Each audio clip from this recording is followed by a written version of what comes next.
के आगे लगा। एक बार की बात है, उनके यमुना जी में एक कालिया नाग आ गया था। कालिया नाग जिसके विषैले झेड़ से वो जल पूरा विषैला हो गया था। ग्वाल गाय बछड़े वहां पर घूम रहे थे। कुंज सरोवर के पास की घटना है। वो जल को पी लिया और पी के सभी मूर्छित हो गए। भगवान कृष्ण बहुत दूर पैदल निकले हुए थे, अपनी भ्रमण कर रहे थे। योगी ने, अंतर्यामी ने जान लिया। और क्या वर्णन आता है, तान भी सदा भूतान कृष्णो योगेश्वरेश्वरा इच्छा अमृत वर्षन्या सुनाथान संजीवये। तान वृक्ष तथा भूतान कृष्णो योगेश्वरेश्वरा, सारे संसार को अपनी ओर आकर्षित करने वाले। कोई है कृष्ण जी का दीवाना नाम हो जो आज भले कोई तुमसे कुछ भी कह ले कि इतनी रानियां थी, इसके तो राज करता था, कपड़े उठा के ले गया, फिर भी लेकिन उनके सब दीवाने हैं। मंदिर पर मंदिर बनते जा रहे हैं क्योंकि योगी है, योग की शक्ति वाले हैं, मालिक है। तो उन्होंने सारे संसार को आकर्षित वाले श्री कृष्ण ने कृष्णो योगेश्वरेश्वरा, क्या कहा गया, योगेश्वरेश्वरा इच्छा अमृत वर्षन्या सुनाथान संजीवये। अपनी अमृतमय आंखों से, शक्ति वाले नेत्रों से उन सबको देखा और उनको पुनः जीवित कर दिया। यह कहा गया योगेश्वरेश्वर। एक बार की ऐसी बात है, वनों में घूम रहे थे ग्वाल गाय बछड़े, और वहां पर जो है आग लग गई, दावानल हो गया। श्रीमद् भागवत में वर्णन आता है, उस समय भगवान ने क्या किया, वहां पे योगाधीश ने उस आग का पान कर दिया, आग को पी गए और उसके द्वारा अपने ग्वाल बछड़ों की सबकी रक्षा कर। वहां पे योगाधीश था। इधर इस समय द्रौपदी का चीरहरण हो रहा था, कहां पर, हस्तिनापुर में। और कृष्ण जी कहां थे, द्वारका में। रुक्मणी जी उनके चरण दबा रही थी, द्वारका में बैठे हुए थे। वहां पर द्रौपदी जब उसका चीरहरण जब होना शुरू हुआ है तो बड़े बड़े ताकत वाले बैठे हुए थे, कृपाचार्य, द्रोणाचार्य, भीष्म पितामह, सबके पास जा जाके कह रही थी मेरी लाज बचाओ, मेरी लाज बचाओ, मेरी रक्षा करो। धृतराष्ट्र के पास गई। धृतराष्ट्र तो बेचारा आग का भी अंधा था और पुत्र मुंह में भी अंधा था। जब देखा कोई मेरी लाज नहीं बचा रहा है, तो उसने किसको पुकारा है, कृष्ण कृष्ण महायोगी, कृष्ण गोपी जनप्रिया, कौरवाणं निमग्नमां किं न पश्यसि केशव। कृष्ण कृष्ण महायोगी, क्या कहा यहाँ पर, महायोगी।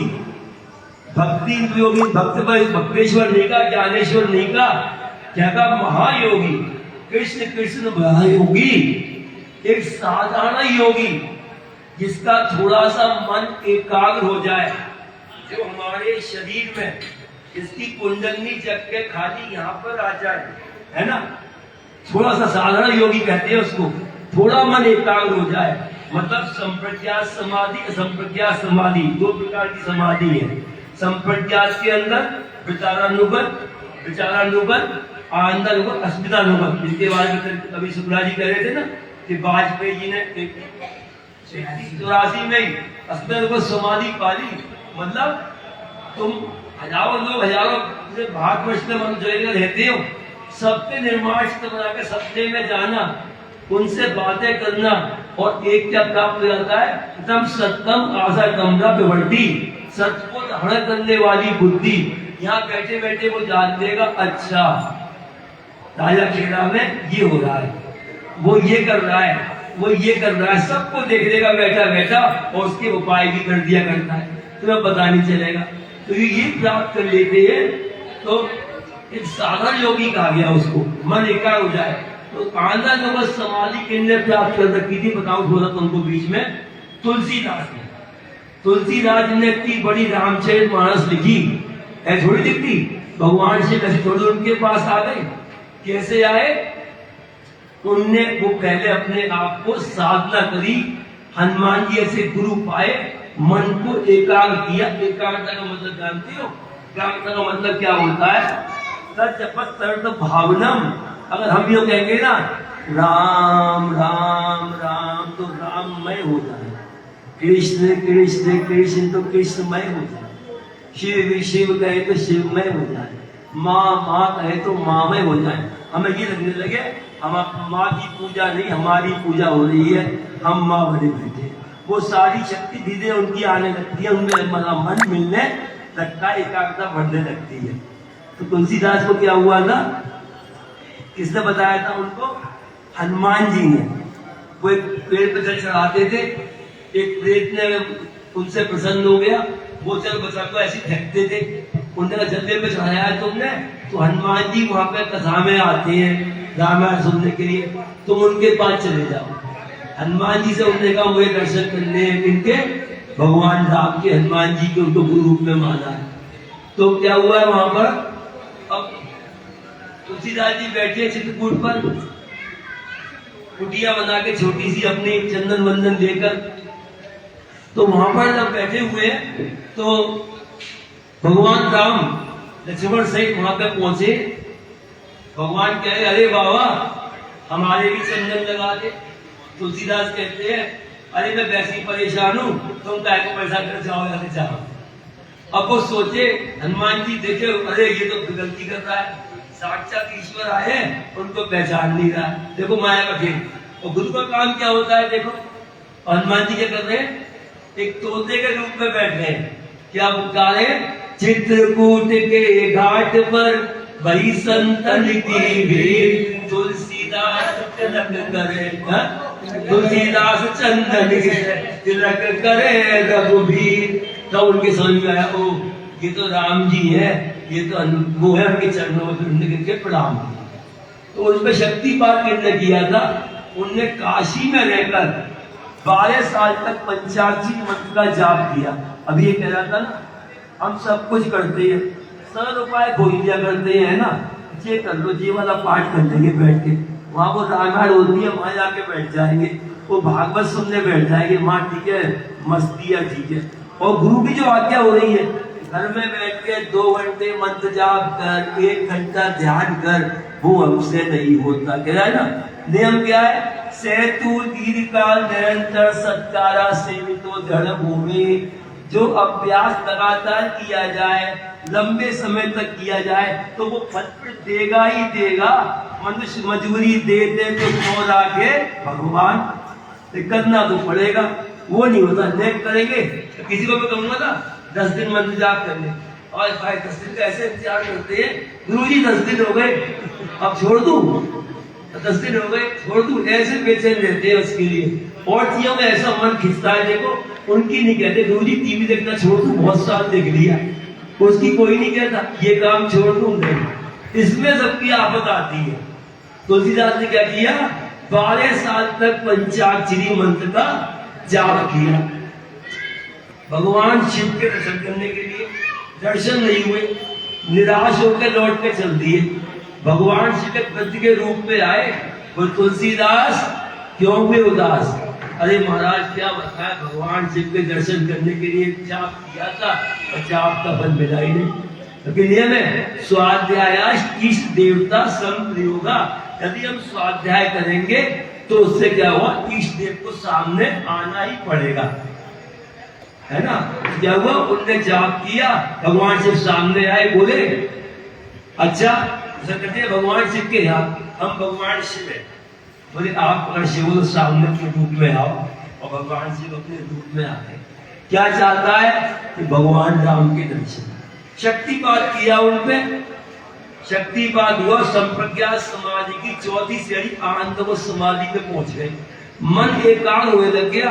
बाहर से तो हाई तुम्हारे लगते थे, वैसे ही खा रहे, वैसे ही पी रहे, वैसे ही सो रहे, तो अंदर से उस सत्ता से जुड़ चुके थे, इसके कुछ नजदीक पहुंच गए थे।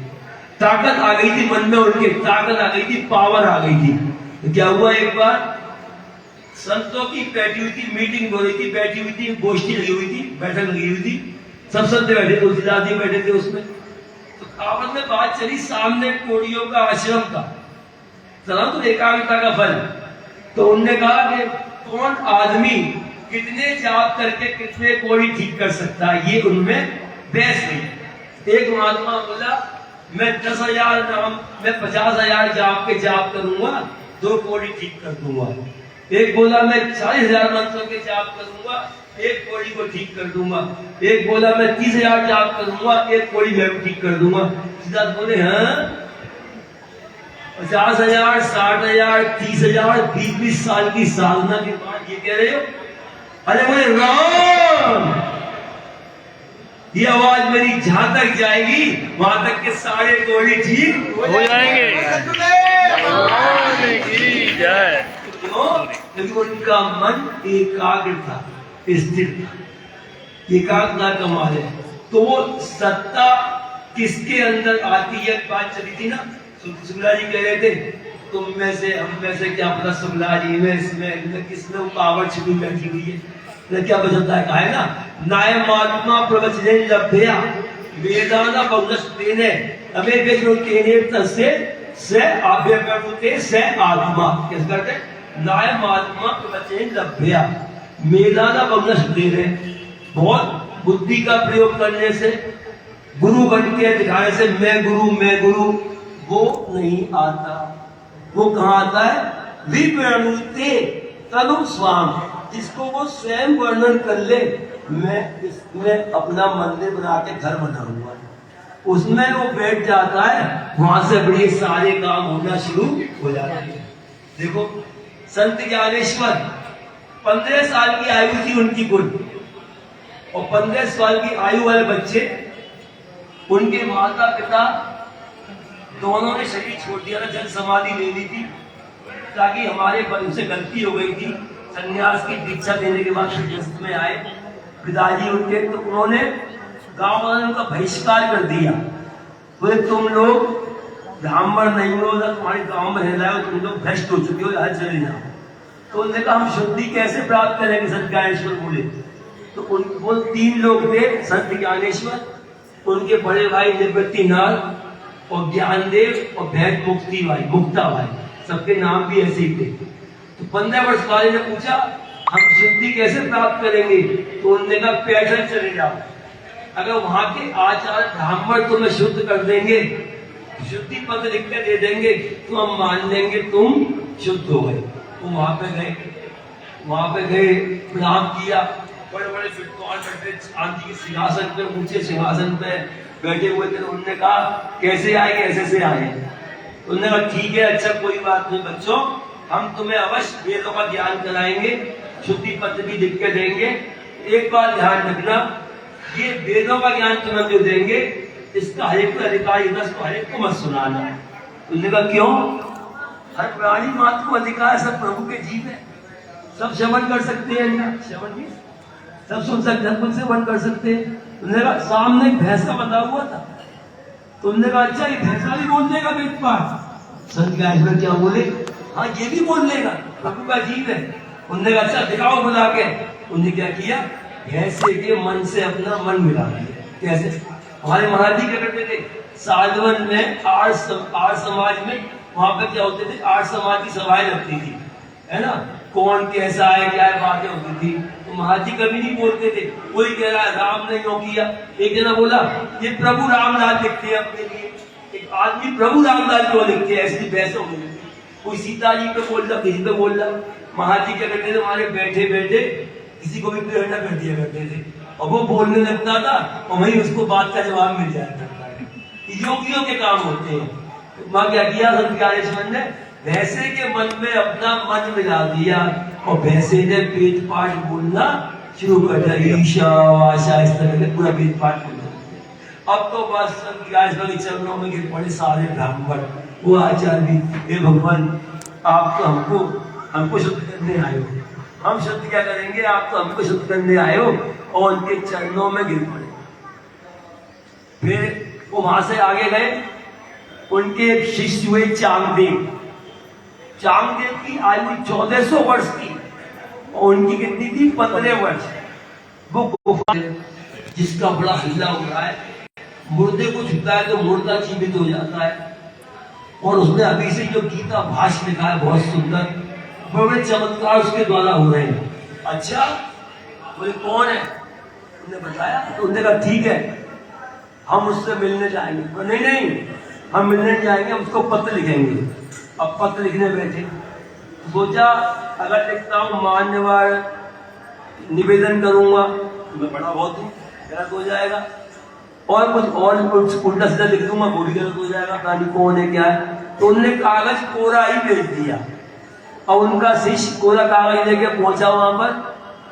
संत ज्ञानेश्वर एक कच्ची मट्टी की दीवार पर बैठे हुए थे, दातुन कर रहे थे। उनकी बहन मुक्ताबाई उनके पास खड़ी हुई थी।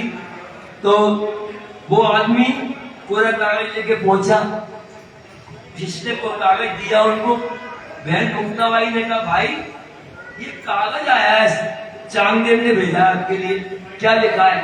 कागज कोरा है और महात्मा 1400 वर्ष का है। ज्ञानेश्वर महाराज कहते हैं महात्मा 1400 वर्ष का तो है, इसका मतलब अभी वो भी कोरा ही है। सुनने का फिर कोई कागज में दाव नहीं दो। उनने 14 पद्मावली लिखी, चांगदेव पद्मावली नाम से, पद्मावली नाम से, और लिख के वापस भेज दी। और चांगदेव को गुस्सा है, वो सब पढ़ा तो वो जीवित शेर पे 14 सर्पों का चाबुक लेकर और उनकी तरफ चल दिए, आने लगे।